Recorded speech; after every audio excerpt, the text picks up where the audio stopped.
بسم اللہ الرحمن الرحیم۔ پاکستان اس وقت ایک نئے ایٹمی اور دفاعی دور میں داخل ہو چکا ہے، جہاں اس کی ٹیکنالوجی، سائنس اور دفاعی صلاحیتیں ایک نئے معیار کو ٹچ کر رہی ہیں۔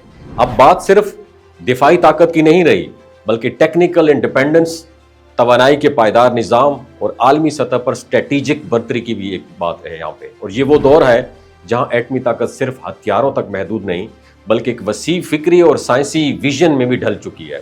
حالیہ برسوں میں پاکستان نے میزائل ٹیکنالوجی میں قابل ذکر کامیابیاں حاصل کی ہیں۔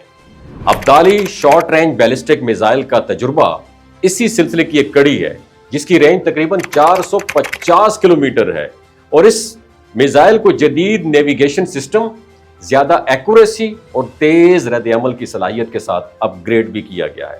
اس کا مقصد دشمن کے قریبی اہداف اور اس کے اہداف کے اوپر برق رفتاری سے کارروائی کی صلاحیت حاصل کرنا ہے۔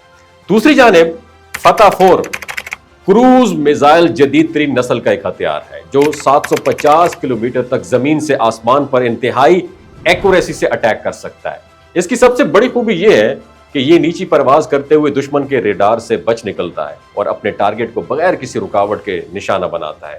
اسی ٹیکنالوجی میں وہ صلاحیتیں شامل ہیں جو جدید جنگی اصولوں کے عین مطابق ہیں، مثلاً ریڈار ایویژن اور الیکٹرونک کاؤنٹر میئرز، اور اس کے ساتھ ساتھ آٹونومس فلائٹ کریکشن سسٹم بھی اس کے اندر شامل ہیں۔ اور سمندری دفاع میں بھی پاکستان نے نمایاں پیش رفت حاصل کیا۔ بحریہ کے لیے تیار کیا گیا ایک اسمیش میزائل ایک مضبوط سمندری دفاعی نظام کی ایک علامت ہے، اور یہ میزائل 350 کلومیٹر سے زائد فاصلے پر بحری یا زمینی اہداف کو نشانہ بنانے کی صلاحیت رکھتا ہے۔ اس کے تجربات نے پاکستان نیوی کی صلاحیتوں کو ایک نئے درجے تک پہنچایا، جہاں دفاع کے ساتھ ساتھ روک تھام کا تصور مزید مضبوط ہو گیا ہے۔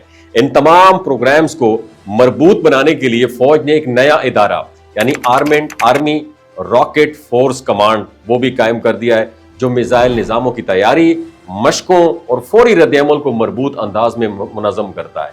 اور یہ کمانڈ مستقبل کے جنگی تقاضوں کے مطابق ایک جدید اور خودکار دفاعی ماڈل کی تشکیل کی طرف ایک زبردست قدم ہے۔ ایٹمی توانائی کے شعبے میں بھی ترقی کی رفتار کم نہیں ہوئی ہے۔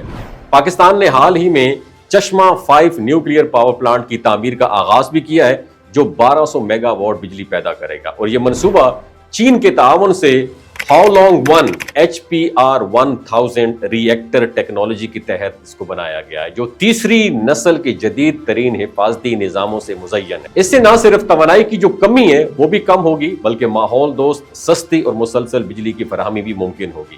پاکستان کا ہدف یہ ہے کہ آنے والے برسوں میں ایٹمی توانائی کی پیداوار کو 8000 میگا واٹ تک بڑھایا جائے، اور مزید یہ کہ پاکستان نے انٹرنیشنل ایٹامک انرجی ایجنسی جس سے اس کے ساتھ مل کر 2026 سے 2031 تک کے لیے ایک نیا فریم ورک بھی طے کیا ہے، جس میں ایٹمی ٹیکنالوجی کے لیے صرف توانائی کے لیے نہیں، بلکہ زراعت، پانی، صحت اور موسمیاتی تبدیلی جیسے شعبوں میں بھی اس کو استعمال کیا جائے گا۔ اور یہ اس بات کا ثبوت ہے کہ پاکستان ایٹمی صلاحیت کو صرف دفاع تک محدود نہیں رکھنا چاہتا، بلکہ اسے قومی ترقی کے وسیع تر مقاصد کے لیے بھی بروئے کار لایا رہا ہے۔ آپ کی کیا رائے ہے؟ نیچے کامنٹ سیکشن میں ضرور بتائیے گا۔ اپنا خیال رکھیے گا۔ اللہ حافظ۔ پاکستان زندہ باد۔